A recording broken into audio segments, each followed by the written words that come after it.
empowerment, because you cannot advance the development of Africa with leaving women out. As we define the agenda of Meta-Africanism, it's very important that we locate the democratic dividend that women of the continent have, and that we build and leverage on it in imagining what a new Africa looks like. Thank you. Wow, thank you. Sorry, Julie. Yes. Julie, just one final one here. Okay. Okay, hello everyone. I'm Dennis Remillo from South Sudan and a student of Ines Ruhengeri. Yeah, Pan-Africanism gave us confidence and resilience. That's why it made me to come all the way from South Sudan and live freely and happy in Rwanda and get all what I want. Wow. Thank you. Thank you. Thank you for that. And from those voices, we now go into our deep dive panel session. I want to also mention the lady. You are working on ensuring that women are seen and heard, and yet you gave the floor to the gentleman. It's a reminder that we empower each other when we empower each other. Does that make sense? Thank you for that. To our panel now, Your Excellency President Paul Kagame, please do come up and take a seat. Let's give him a round of applause as he makes his way up. Thank you, ladies and gentlemen. Right here.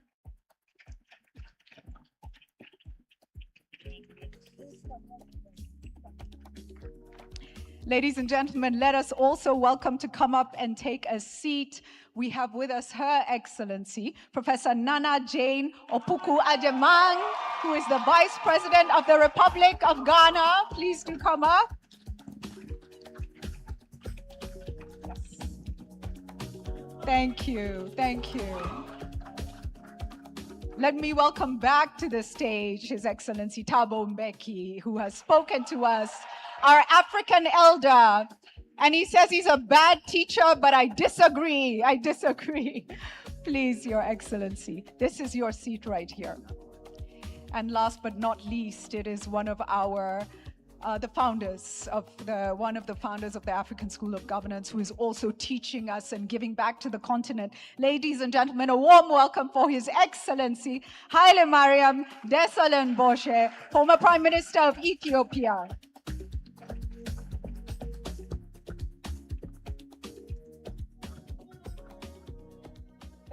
Thank you all for being with us. We've heard from the speakers, we've heard from the young people. Let's break it down now. And from each of your perspectives, I'll start with you, Your Excellency Kagame. What is the most urgent mindset shift that Africa requires today? And in some way, allow me to interconnect it to the African School of Governance and why you worked on setting this up, please. Right. Good afternoon, everyone, and I hope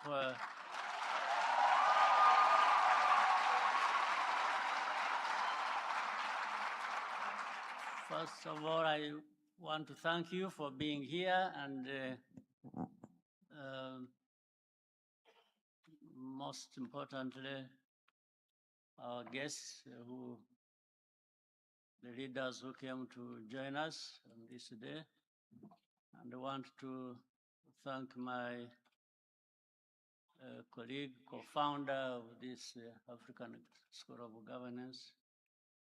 And so now, the meaning of it all, the African School of Governance, and then the mindset reset. I think a number of speakers who spoke earlier, from President Mbeki to CD of African Development Bank and Francis Gatari earlier, they made very important points, indicating what Africa is, what the African problems are, what African solutions could be, and every one of us in between, and what we can contribute. I think everything was well put. So in the mindset reset, we should be questioning ourselves really and seriously. Because if we look back in history for a number of years, Africa has gone through so many challenges, and Africa has made progress in many areas. There's no question about it. Where our Africa was 50 years ago, and the thinking, it's not where Africa is today. Africa has made much progress, fallen short on many things, evidently, or failed here and there, but I think there's very good progress. And the most complex problem we have to face is, and having heard from the leaders who spoke earlier, it seems Africa has everything in place to succeed. It really does. It does. It has people, it has resources, it has the history that we have or should have learned a lot of lessons from. But looking back again, every day there are discussions about our continent, whether at the African Union or in other settings, and sometimes ourselves discussing, and sometimes other people discussing us. I mean, we just can't stay in one place where we are discussing our problems and evidently convincing ourselves, and rightly so, that we have more or less all we need to be where we want to be at any point in time. Mm-hmm. But we are not there. We don't get there. So the problems have been well put by the speakers. Now the task is, how do we change all this? Meaning, how do we change from a position where we have everything we need and we are clear about what to do and about where we have to be? I mean, the term when, you know, there's the Africa we want has been repeated so much. Yes, there's Africa we want. Why can't we have the Africa we want, since we have everything in place? So it means there's something we have to identify that keeps failing us. And therefore, take the bull by its horns and deal with what you have to deal with. So the school here, I think it's a school, an institution of knowledge. People will definitely benefit in that area. It's also going to be an institution maybe to kind of act as a reminder to us that there is a hard task ahead of us, nonetheless doable, that we have kept falling short on for so many years, and we have to be here, whether through research or discussion or observation or, you know, the knowledge we gather here, that we have to act upon and change. We have to change our continent, but we can't change our continent without changing our behavior, right, our way of doing things, our attitudes. we certainly have to, and we can't keep saying things about what we have to do and then start doing different things. We have to match what we say, what we want, with what we do, and then be able to see the results. And there are no two ways about it. We can't keep running around in circles and sometimes congratulating ourselves, sometimes hugging each other, and then doing this. But after a year, or 3 years, or 5 years, when we look back, we find we are either in the same place where we were, or even, moved backwards. I mean, we human beings, Africans, even human beings, we need to challenge ourselves and say, why? Why do we have even gone to a point where we are reduced to simply admiring others. And others meaning not others among us, no, others outside of the continent. Why don't we do things so that we can actually admire each other among us? There are people who are capable of doing good things, and why don't we join them and do exactly that instead? But and that attitude, that mindset of admiring others is what reduces us to being subjects of all kinds of dictates. And for us, we are reduced to lamenting and complaining and you see. I mean, we just have to, and this is a place, this is a school, that's ideas here that really we should reflect on, and that should drive our behaviors and actions going forward. Thank you so much. It's a lot of food for thought. We heard that you even go as far as recognizing policies are in place, instruments are in place, but we're not implementing. Before I come to you, Madam Vice President, please allow me to just ask the room 2 questions following President Kagame's remarks. Do you love yourselves as Africans? Do we? I want you to ask yourself that and think, how do I feel? And if you feel like you rousingly love yourself and you love our African continent, please let me hear you clap. Okay. Wonderful. Wonderful. So that is not the problem. Do you believe in yourself and your African neighbor to solve the challenges that you face? Yes or no?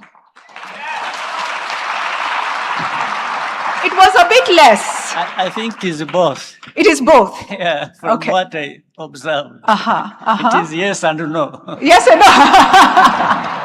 It's a mix. So we're starting to understand, right? So maybe there are questions of trust, there are questions of understanding, and we'll come back to that. Madam Vice President, I think recently we saw you make a commitment around digital protocols that will really aid the African continental free trade area. And I think there's something coming up with Ghana, Zambia, and Rwanda, I believe. And so you're in that space of doing. And so I want to recognize that before I pose a question. Let's give her a round of applause for really driving transformation that will help payment systems, that will help digital identities, that will help so much for trade in Africa.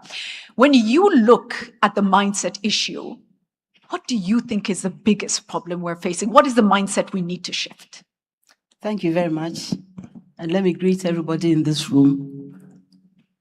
Thank President Kagame for this kind reception, and to send you greetings from my President John Dramani Mahama, and from the beautiful people of Ghana. Madam, thank you. Thank you for your question. What is missing? That's a very important question. Because we have not been short of policies, of plans. We learned from primary school going forward what Africa is endowed with, and that is positive. So why are we here?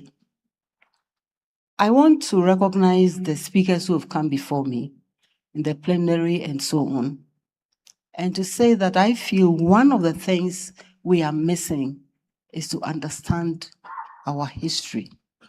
Who have we been? Where have we come from? And then why are we here? What has our past been like?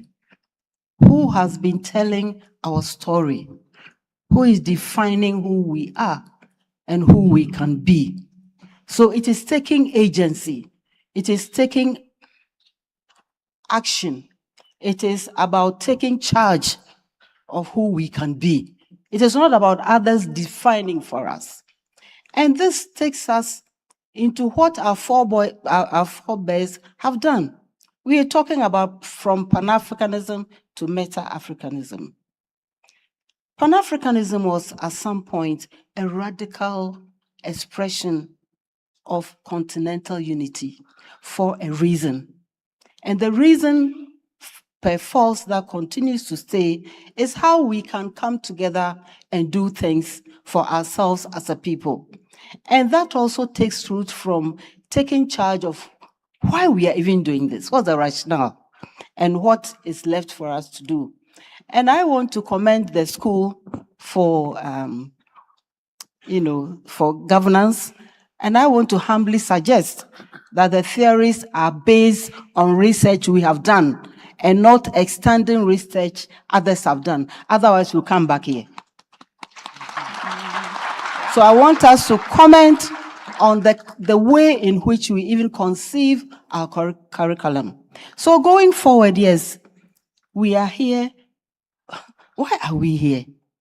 Why do we have so much and yet we are so poor? So what is stopping us from making progress? I had a conversation with a friend who was telling me, oh, we lack the expertise. And my question was very fundamental. How old are their expertise? How old are their experts? What will it take for us to train our children that we know are bright and are capable and are willing to learn? So what is stopping us? And if somebody tells us also, oh, we don't have the equipment, how much does the equipment cost? And how much are we spending to support other people's equipment? So you see, we need to go back to the fundamentals and then imagine something that our Pan-Africanists imagined of a continent capable that can go into negotiations with the proper information, education, the confidence, and the willingness to do what it is that helps our continents to grow and be sustainable. That is also very, very important. So we should move ourselves from a position where we think others must do things for us. No. Nobody should be doing anything for us. We'll be doing it for ourselves. And it's about time. Okay, we need to move away from, you want to do your budget and how much is somebody is bringing you, how much is the person not bringing you, all that time wasting. Spend it on how much you can give yourself. So it is about putting the self forward. It's about putting the country forward. We've done a lot, so let's not give up. Yeah. Wow. So much has been done. We have our blogs and so on. Yes, we are not perfect. We have a system we need to continue to grow. We have, like everybody else, but we need to be focused on the vision. And the vision is to have, as President said, the Africa we want. We cannot just have an Africa we want. We must have an Africa we work for. Wow. And contribute for. Wow. Thank you. Thank you so much. And an Africa we are willing to sacrifice for. Thank you very much. Wow. Thank you for that. I mean, when you look at the African continent, our power is growing globally. Whether we realize it or not, we are relevant and our power is growing, and we must take that space. I think you're invoking knowledge and understanding. If we don't know our roots, if we don't know our history, if I don't know what made my grandmother bleed, the same thing can make me bleed tomorrow. Why? Why make the same mistakes? Why do we not understand that our own nutrition that was turned into orphaned crops, we stopped eating certain things that are now being studied as medicine, right? So we must connect back to the knowledge and have that self-belief. Your Excellency Haile Mariam Desalegn, you a part of this Africa School of Governance, you understanding the need to give back and build a cadre of leaders who see these things, who understand these things. What do you think is the biggest mindset challenge we're dealing with? Thank you so much. First of all, let me recognize my leaders here with me in the panel. President Paul Kagame, the Vice President of Ghana, and President Thabo Mbeki.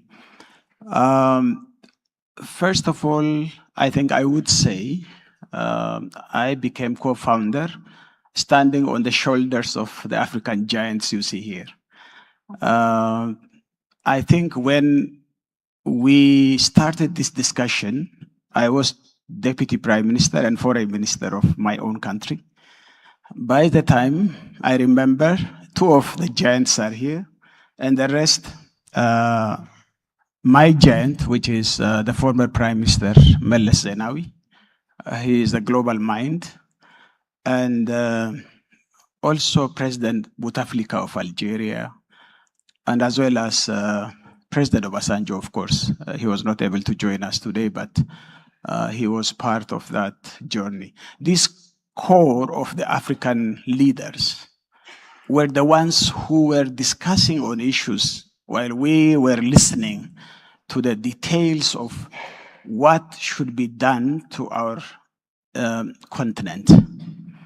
I think now this school is the culmination of those discussions that has been taking place for several years.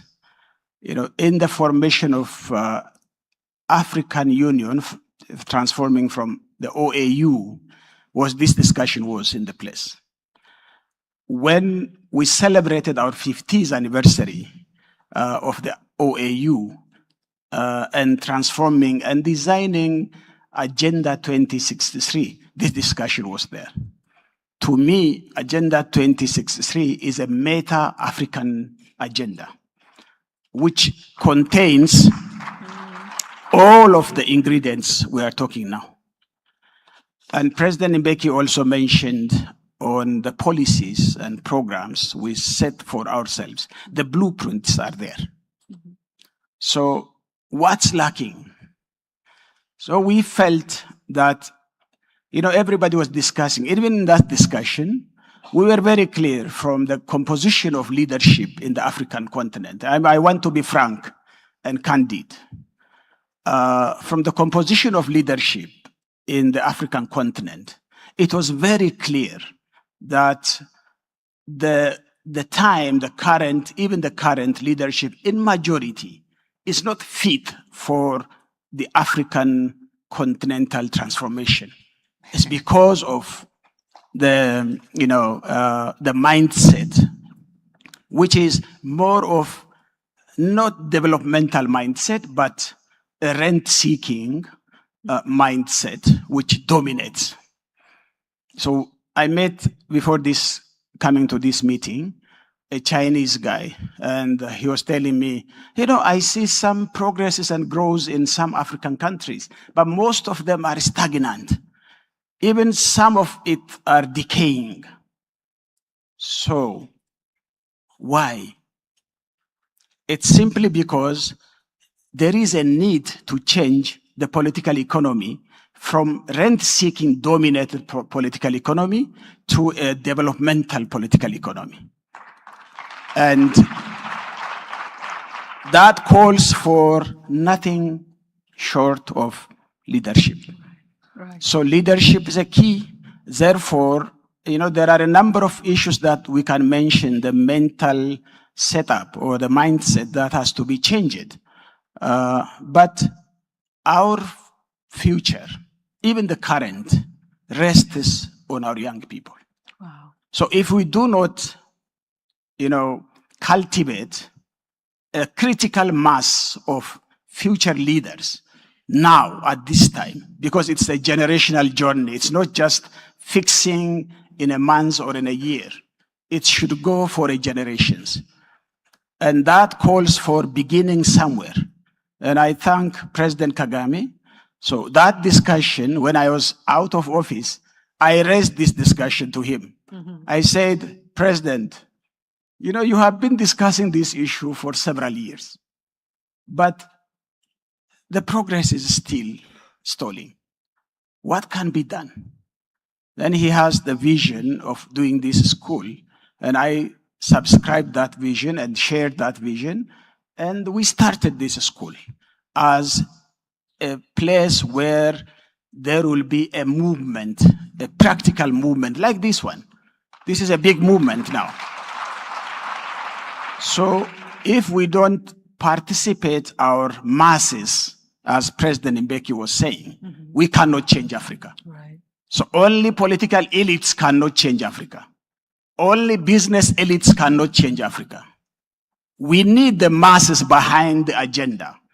And that can only be done if we do have a cohorts and critical mass of leaders, young leaders, that are taking responsibility for the future of our continent. That was the beginning. Thank you. Thank you so much. Thank you. Very, very, very clear. Your Excellency Thabo Mbeki, we've had the honor to hear from you already this morning. I want to move to the areas of focus that we really need to double down on, whether it's sectors or issues. We're living through very difficult geopolitical times, very difficult. And in some ways, Africa seems to be once again on that table when they divided Africa in the scramble of Africa. You feel all these interests surrounding the continent. So we have to double down and deliver on the continent, for the continent. We have to position Africa globally, and at the same time, there are headwinds that we face. What would you say are the things that we really need to be focusing on in terms of how leadership pushes forward in spite of all these challenges, number one, and number two, maybe in terms of sectors of areas, issues that we really need to have a laser sharp focus on? I think I must repeat what has been said and what I was trying to communicate earlier. Even with regard to the matter you are raising correctly, of a very complex world situation, really, really seriously, this issue of the quality of leadership on our continent is critical. If we don't attend to this matter successfully, there's no major African problem is going to be solved. It doesn't matter what the problem is, including the ones about Africa's place in the world. So the challenge is this, what do we do to produce this kind of leadership that is needed? And I think in that context, the point that Prime Minister Haile Mariam has just made is very important. That this leader is that we want. He can't drop from the skies from somewhere. The masses of the ordinary people become important. Mm-hmm. That's where the leader comes from. Those are the people who must produce this leader. You want me to elect you as president. What are you going to do about the fact I'm hungry? I'm poor. I live in these conditions. I elected you 5 years ago and these conditions have not changed. Why must I elect you again? So I'm saying that we have this critical challenge. How do we produce this leadership? We had, in our history, correctly, this matter that's raised. The continent struggles for its liberation. You have a common groomer from Ghana who attends the 5th Pan-African Congress in 1945 in Manchester, in England. So you can see this history. This is somebody who's very steeped in this matter. Ghana must be free, Africa must be free. What must we do? Well, the Vice President was saying, ready to sacrifice and all of that. Paul Kagame is sitting next to me. Particular challenges in Rwanda, which must be addressed. And they'll also mean that certain sacrifices must be made. So those conditions dictate a certain kind of behavior. So you therefore produce the Kwame Nkrumahs and the Paul Kagames and all of these people.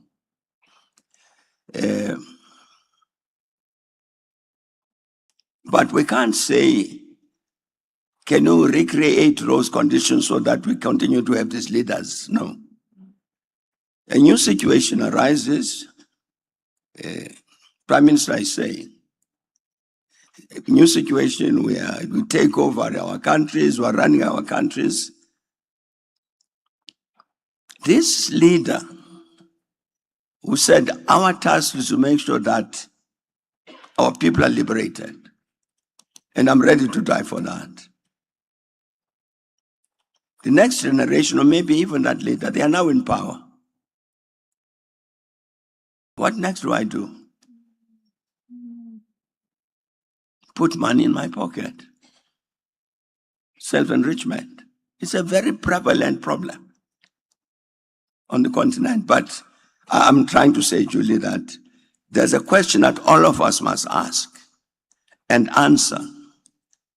What is it that we do to produce this kind of leader?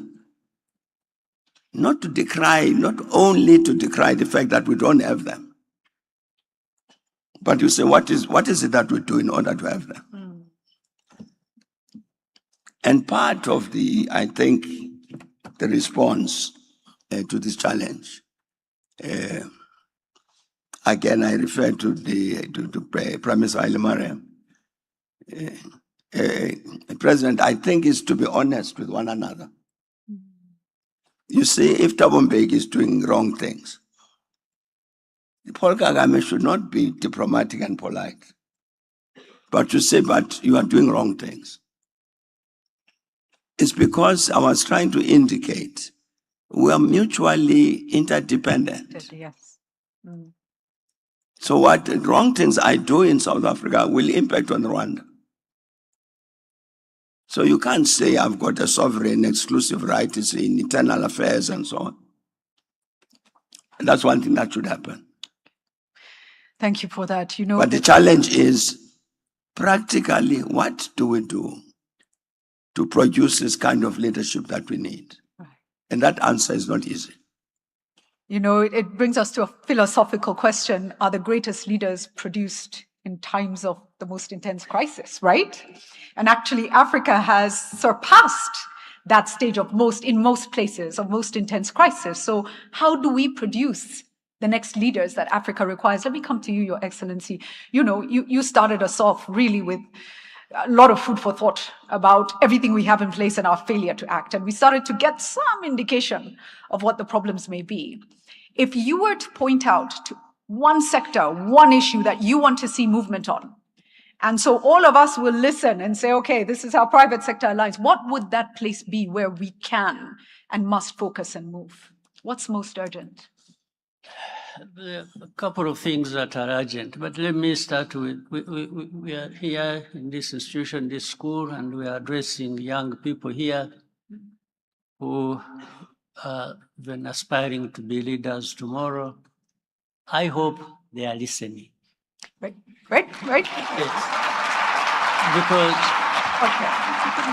Because all these things that are being explained very well. And then they develop to a certain level, and they start behaving just like what we are talking about that has led to. So that is a starting point, and that will help things to change. The second thing is, from what Ira Mariam said, the Chinese who talked to him and said, so many things happening across the continent that shouldn't be the case, and where some developments here and there. What is so disheartening is that the same places, and there might be many places on our continent, where things have stagnated or have been deteriorating. The leaders in those places are not bothered. That's the first thing. And from the leaders, people start even either being desperate or something, they also start giving up. And the situation becomes hopeless for 5 years, 10 years, and it's like there's nobody. But of course, when it comes to selecting legitimate leaders, and at the point that President Mbeki made, there has to be legitimacy. There has to be legitimacy at the national level, but you should not neglect legitimacy at the continental level. And then that again comes to the point where when leaders are there and some of them are not doing the right thing, it's true, we should have the courage to raise it. Because you can't just use the sovereignty, you are messing up a country that has a sovereignty indeed, and then you come to the continental level, you also messing up. And we have to keep quiet because by sovereignty, you happen to be there. And by that, to a degree, it has come to a point of legitimacy. That should not be enough. Sovereignty and legitimacy combined should also be demonstrating that people are doing the right thing for themselves or for those they lead. And we can't be made to, we should, even the young people here should develop having the courage to find a form in which they can express this one way or the other.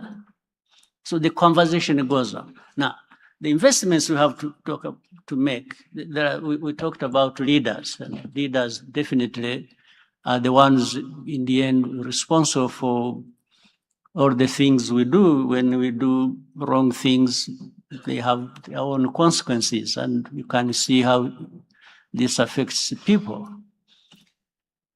So the governance aspect of it all is very important, because I can tell you that we can invest in infrastructure, we invest in health institutions, education, or all these are important. We can invest in agriculture for food security, to be able to feed ourselves. These are very important. They are actually key. But depending on the governance structure, these are either going to happen, or even when they have come to being, they will be able either to give the results you expect or not. The politics behind it all will decide whether the infrastructure you're investing in, or whatever you're investing in that is going to improve the lives of people, will stand and work for the benefit of these people. So we can't, before we talk about the different sectors we have to focus on and so on, so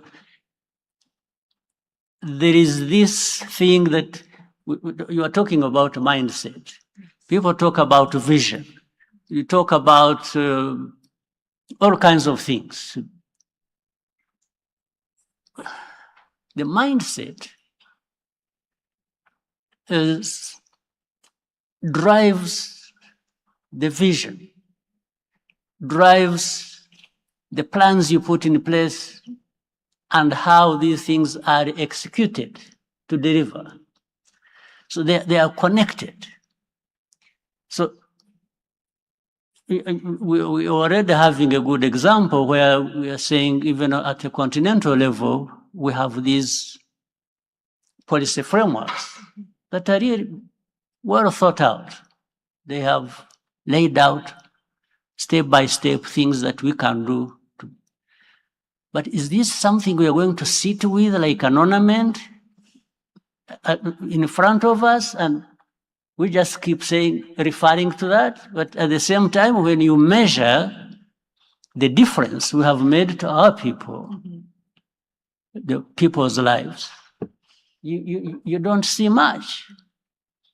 So what is lacking, therefore, is not the resources. We have already been told how resources are there or they can be found and so on and so forth. Right. But so how do we connect all this that needs to be connected and deliver? And delivering means you are seeing something there. The results should be there. It's not just thinking about... I was told there's something, the term in psychology called, it says subtraction neglect. Subtraction neglect is driven by a certain bias or understanding where subtraction means loss and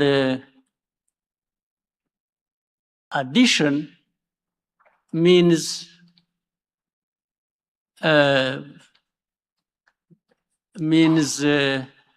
being productive. All right? Yeah. I'm saying this, let me give you an example which we face in leaders who are here have led governments, and let's say in my government, we are sitting in a cabinet, we agree to do things, and when the ministers have left, instead of going straight to do what they need to do, you hear when the next cabinet, when we meet, they say, okay, what is the progress? Minister, where are we? And then they start telling me, yeah, we set up a committee, and then, you see, so that there is everything, the committee, and then the process, then another layer for approval of something, and instead of going straight to the point, and because it was discussed, it was understood, all that remained was just go and do. In fact, the president of African Development Bank mentioned that as well. We're talking about procedures, processes, then committees, then meetings, then all that. Some of those people think they are really doing the right thing. Yeah. And some people get even lost in the nice language in which they have to be explaining something. And the long reports that they need to write. And that's where the whole thing ends. So imagine if you are going to deliver on infrastructure and you have to go through this process. You won't. I mean, by the time electricity is going to be delivered, I mean, some people will have lost their lives because they... Yeah. Yeah. What we are talking about is the boldness to act, the courage to do Absolutely, things. absolutely. There's no question about it. You need to do, because anyway, even if you are fearing to make a mistake, you're already making a mistake By not doing by anything. not doing it. So, what is the excuse? Can I, as I, thank you so much, Your Excellency. You know, my mind says some of these things were put into our policies and practices to slow us down. Yes. Some of these things in our organizations exist to slow Africa's progress down. There is no question about So you need it. to keep answering questions, checking yourself, doubting yourself, going back, bureaucracy in your system strategically to slow you These down. things will make you go to sleep happy, thinking you are fine, but you're They not. lull us into a place of security Absolutely. when we are in danger. Vice President, let me come to you. Tell the room, what gave you the boldness to start doing some things that many other countries haven't stepped into, but you are doing? Where did that come from? That's a good question. And I want to agree with, President Kagame that we need to go beyond setting up a committee to review the report of the previous committee to give us recommendations about the next committee. We need to go beyond that. So, Mr. President, I share your frustration, and I think that we all need to take cue. Thank you very much.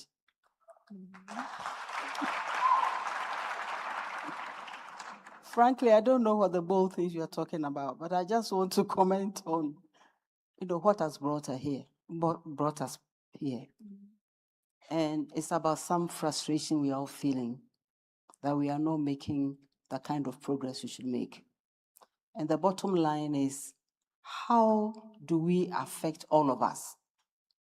Those of us in this room, with all respect, let me say that we are privileged to be here.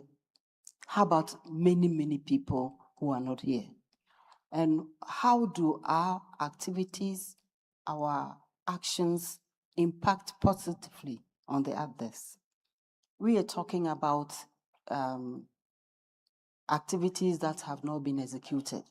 And I think part of it has to do with what has formulated the building blocks that have brought us here. If we are trapped in a place where decisions are made for us, where you are only carrying out decisions others have made, then definitely there's only so far you can go. If you've been part of that formulation of that decision, you will see where it should end. And then you will ask questions, why are we here? So to answer your question directly, I think paying attention to capacity building is important. That was why I was very interested in the school. So we are not raising our youth the same way that has brought us here. So how are we raising them differently? How are we teaching differently? With what, information in the, let's say, curriculum, for lack of a better word? How do we move from becoming a victim of this circumstance to an active, an agent of change? What will it take? Yes, it will take some courage, it will take some sacrifice, whatever, but you need to ensure that you are taking that decision. And you are not taking it because you alone think you are the only smart person to do it. No, you are taking it along with people who are going to work with you to realize that particular conclusion. So I think that capacity building is going to be very, very important, and building the capacity differently from how we have inherited it. Otherwise, we'll keep asking the question, why are we here? Why are we here? Good question, where should we be? And what will it take? Thank you very much. Thank you so much. Thank you so much. Same question, Your Excellency Haile Mariam Desalegn. What actions now? What do you feel is needed? I think I would go for a story. You will somehow bear with me. You know, most of the audience here knows the Grand Ethiopian Renaissance Dam. Yes. But most of you do not know the genesis of that. Ethiopia in 1970s was a poster child case where 70% of our people in the rural areas were food aid recipients. When the government I served came to power, we learned we were trying to go the same way as others were going, but after 10 years, we recognized that we are at the same place, never moved. Still, our people are food aid recipients.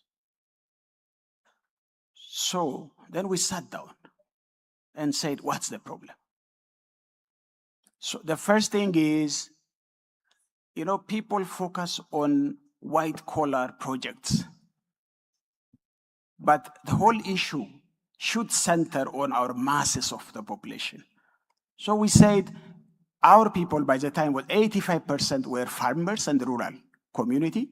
So we have to focus on our asset, which is our resource, which is our people. And then we have a land resource, we have water.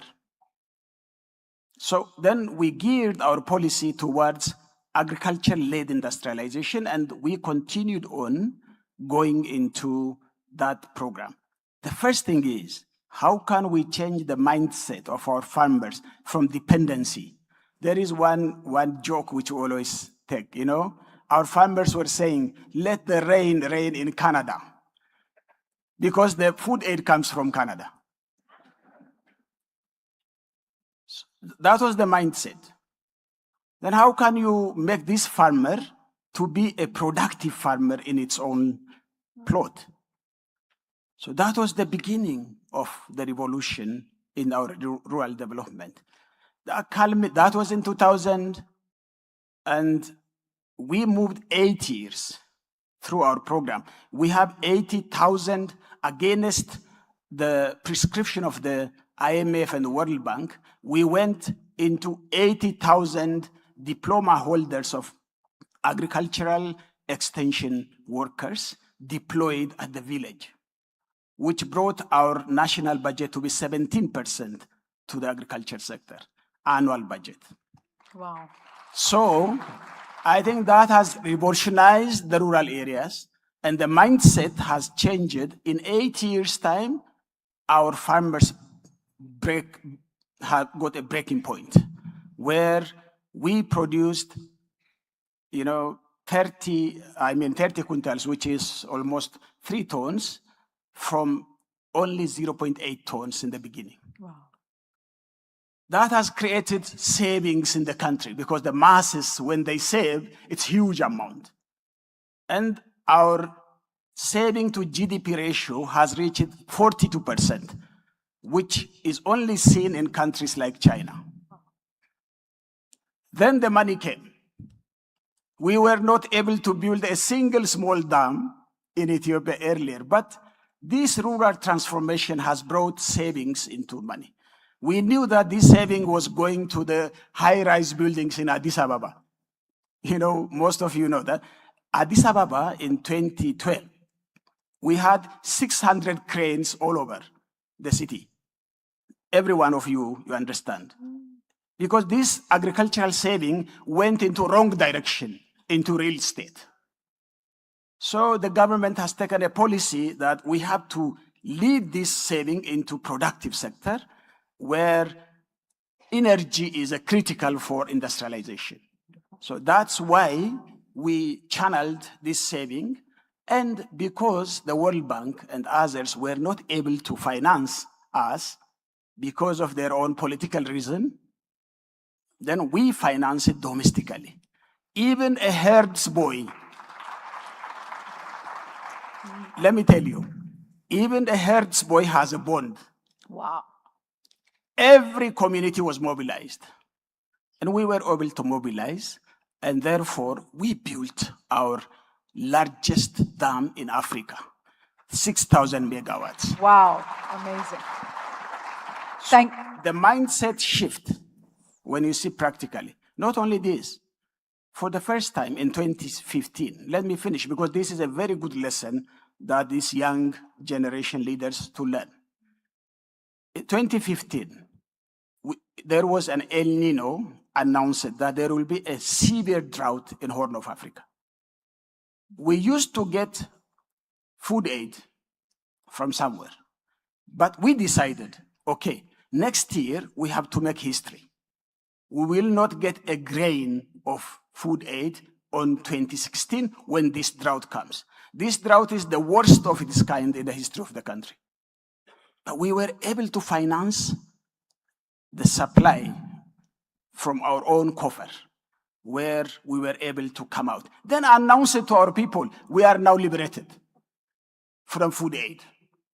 So that has made a very great morale to the people at large, because we were known as a poster child case. Everybody in the Western countries, every NGO is begging in the name of that small child, which is starving. Ethiopia was synonymous to famine. But we turned that down, and Ethiopia is now surplus producer. So it is possible. Wow. And we have to remember the history of Ethiopia. If you go online and take a look, you will find Ethiopians riding with lions and fighting and making sure it wasn't colonized and then going through that. Your Excellency, come in. Yes. Let me say something on Yes. that. He's given us a good example of Ethiopia and what happened and what was done and so on. Let's for a moment think of Ethiopia as Africa,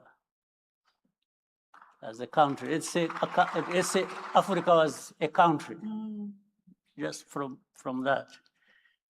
And that is how the mindset is likely, the mindset change or reset is likely to work on our continent. Wonderful, wonderful. Can I say, allow me to bookmark this, that the Mindset Reset Forum has got to be about saying no to the IMF when we need to say no. If it doesn't work for Africa, we say what?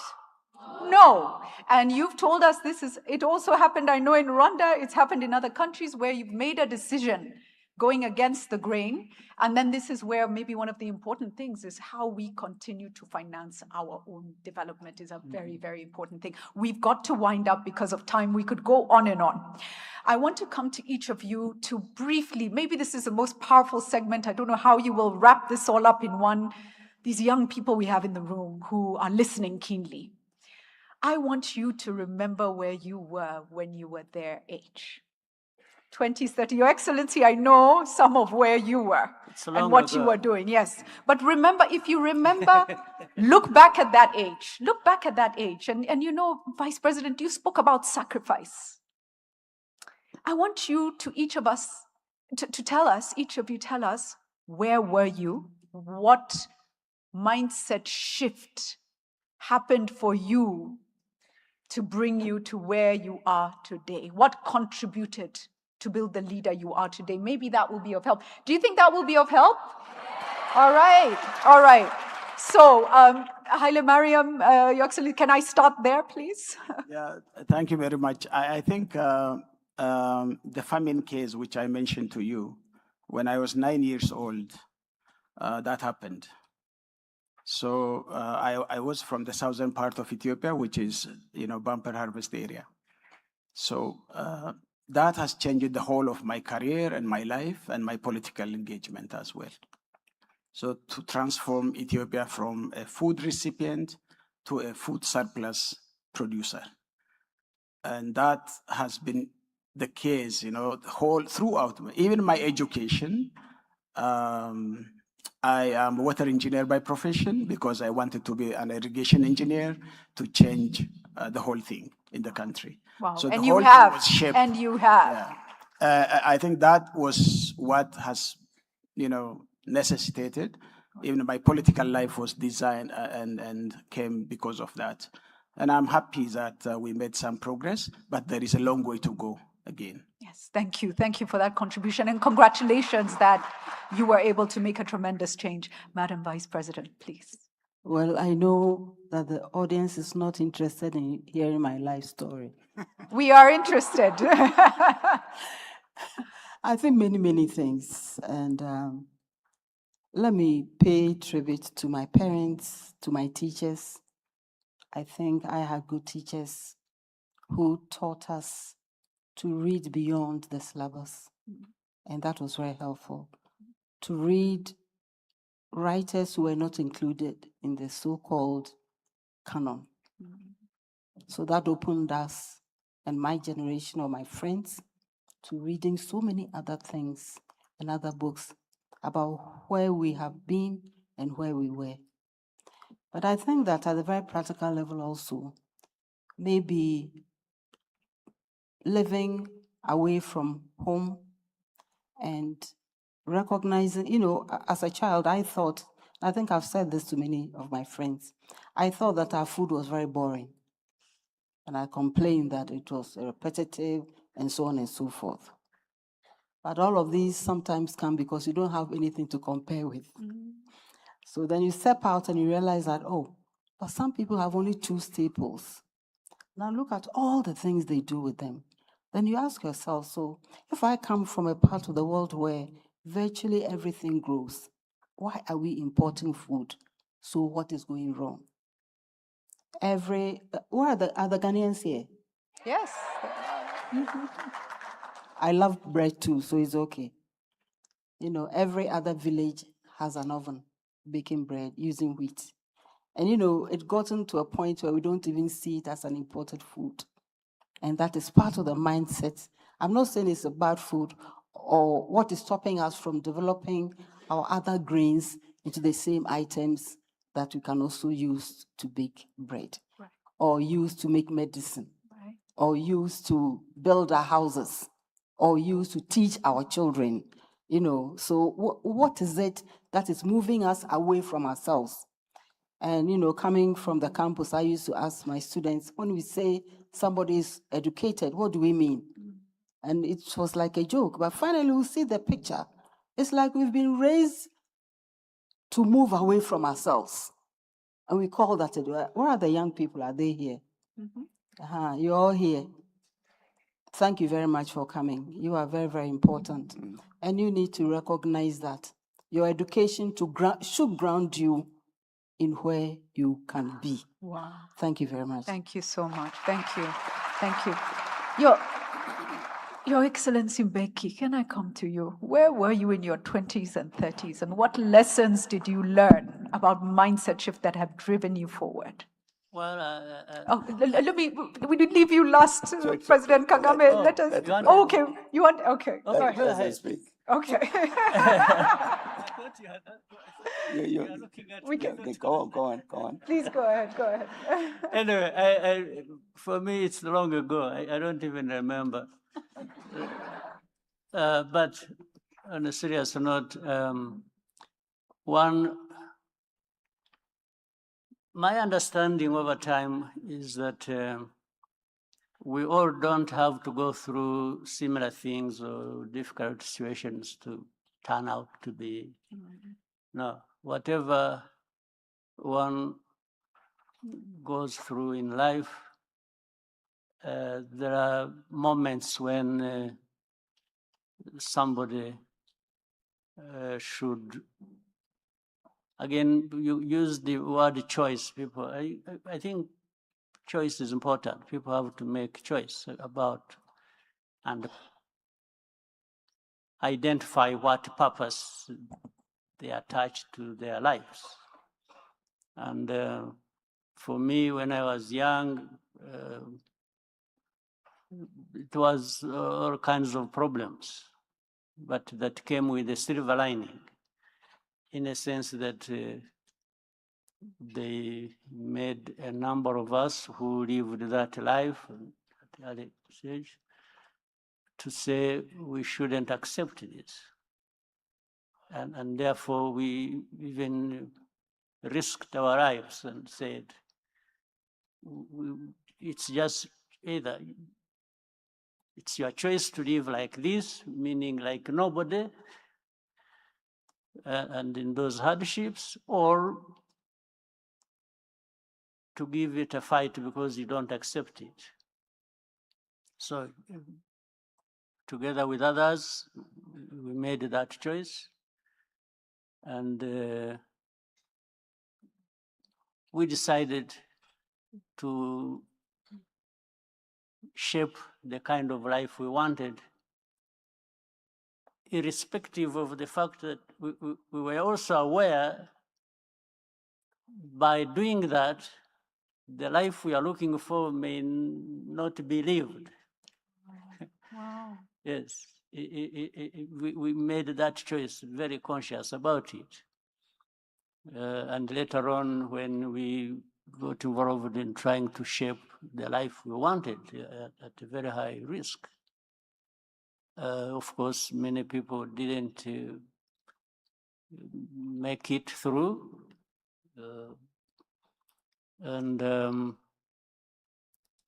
But others stayed the course. Because it was a choice, it was a decision, however costly it was. And there's another challenge that is associated with that over time. Having gone through that, made those hard choices and taken the risks. Actually, there's another side that there's something ringing in you and saying, so if I took this risk to shape my life to be different from what it was, am I the one going in any way to contribute to making people feel like I felt that time? I don't know whether I'm understood here. That's a heavy weight. So it compels you to say, I'll try to do my best so that what I'm doing does not result into people feeling like you felt that time. That's what I meant. So, and this is in everybody's possibility. The young people, I'm addressing these young people and others who are following. It's in your capacity, in your ability, in your every possibility to say, to give your life a purpose and to make a choice. A choice that you know, if you have made it, it's not just going to be confined to your life, but it has impact on other people's lives. So, and in fact, that's why it is important when people are talking about even continentally, why we should even work together. Because not working together, what does it mean? What purpose does it serve? Who benefits from it? So I just want to say, you try, give it a try, you fail, you make a loss here, you make a gain here, but stay the course. Keep going. Yes, keep going. For avoidance of doubt, before I come to you, Your Excellency, Becky, for avoidance of doubt, in April 1994, Rwanda experienced the genocide against the Tutsi. It was a horrifying time where close to a million lives were lost. People were displaced. And a small army had to come in. His Excellency and a few others, young people, came in. And he has said, not knowing if they would survive what they were coming to confront, the world abandoned Rwanda. Actually, before that, my family went into exile when I was 4 years old. So a big part of my life, I was a refugee. In Uganda. In Uganda, in a neighboring country in Uganda. That's where I grew up. So the sort of hardships I was talking about were even relating to that. But from that, we grew up into this kind of determination to say, no, we can't just live stateless. We can't live as refugees forever. So that's why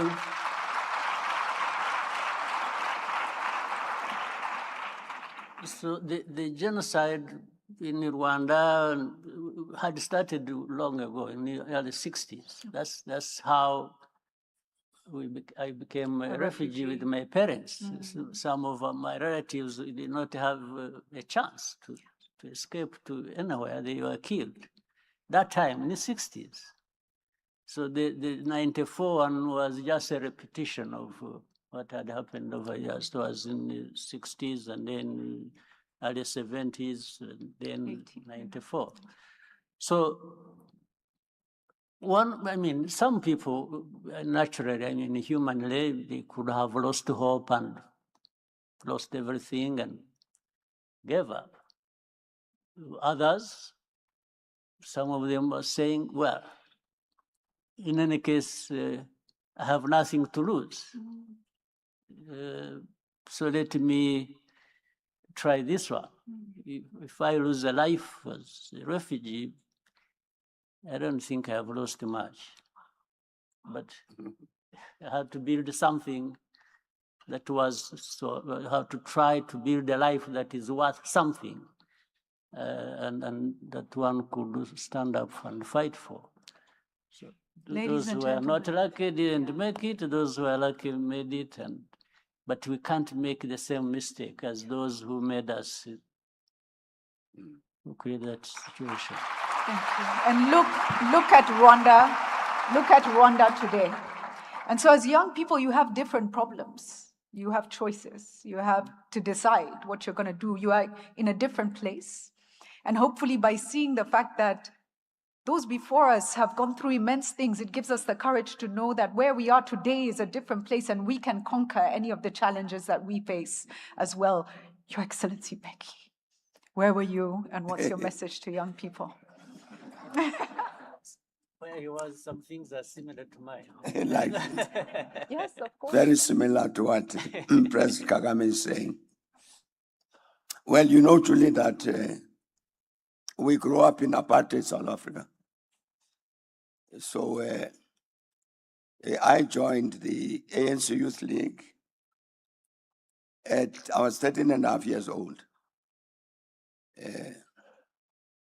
Joined, not recruited or anything, because it was clear to us as young people, the system is wrong. Let's do something to change it. So that's how we become members of the ANC Youth League. So whatever the ages of the youth are here, I was in the struggle for the liberation of South Africa, whatever the years. Because that thing which was wrong had to be corrected. And we understood, again, as Paul Kagame just said, we understood things had to be changed in the correct direction, and you stay with that, whatever the cost. For instance, all of us, I had 4 siblings, 3 brothers and 1 sister. All of us left home at about the age of 7. So we always grew up not at home, but with other people. The reason for that is because the parents knew that at a certain point, they would get arrested and get sentenced to jail for many years. So we had to get accustomed of growing up without them. So that's how we grew up. So I'm saying, so whatever the ages are in the hall here, those were ages of struggle. So from, I've been 70 years a member of the ANC. Wow. Committed the same vision as when we joined the Youth League. What we do, and let's get a apartheid system, let's change the conditions of people for the better and so on. As you know, our comrades in the former Portuguese colonies have got a very good slogan, had a luta continua, a vittoria è certa. I'm still saying that today. The struggle continues, which is certain. Because you can see in South Africa that we're still left with a great deal of the legacy of the apartheid system. So the struggle hasn't ended. So you stay with the struggle, you stay on course. The commitment you made as a 13-year-old, you stay with it. And the reason you stay with it is because the condition of the people remains affected by the thing that was wrong 70 years ago. So this is what our young people now, we're talking about the African challenges. We're searching for answers to some of the questions, what is to be done, practically, seriously. That these young people must stay with that struggle until indeed the Africa we want emerges. And not say, I've said somewhere that when you are running a marathon, there should be no point where you say, look, I'm tired, now I'm dropping out. You got to run the marathon and finish. And I think that's a task of our people, young people here, that they must run that marathon to make sure that this Africa we want does indeed emerge. Thanks. Let me add something that I thought. When I was talking about my case, and which is similar to President Mbeki's, as you said, fighting for a cause and so on. A couple of things have to be borne in mind, and that will help. One, you have to choose again. You have to be selective. There has to be justification for a fight. Don't just pick fights for the sake of it. I know young people are hot heads and it would just feel like we went through that, we know what it means. So don't just pick a fight because you can't fight. Choose a moment. Choose what for. And it must be a just cause. And when you have been clear about it, you've done all the checks, then give it the fight it deserves. But be selective. Wow. Choose. My father was a military man, and he always said, you do not unleash the military until it is a last resort. Yes. You do not go into a fight until you have no other choice and you have different avenues. Leadership. So what we've heard from this conversation, leadership, governance structures, I think the idea that we have choices to make, but to make good choices, we have to have knowledge. We have to know where we've come from. We have to know the different paths we have access to. We have to recognize our own capacity, but the capacity of the network. Those around us collaborate. We have to stay on course. We'll make mistakes. You'll get back up, dust yourself off, keep moving, stay on course. Let's give a big round of applause, please, to this incredible panel. Thank you, thank you. Please, let us also allow, I think, His Excellency, we can allow you, if you need to leave, we will say thank you very much. Thank you. Otherwise, if you will stay, either way, we are in your hands. A round of applause as they head down. Thank you. Thank you. Thank you so much. Thank you.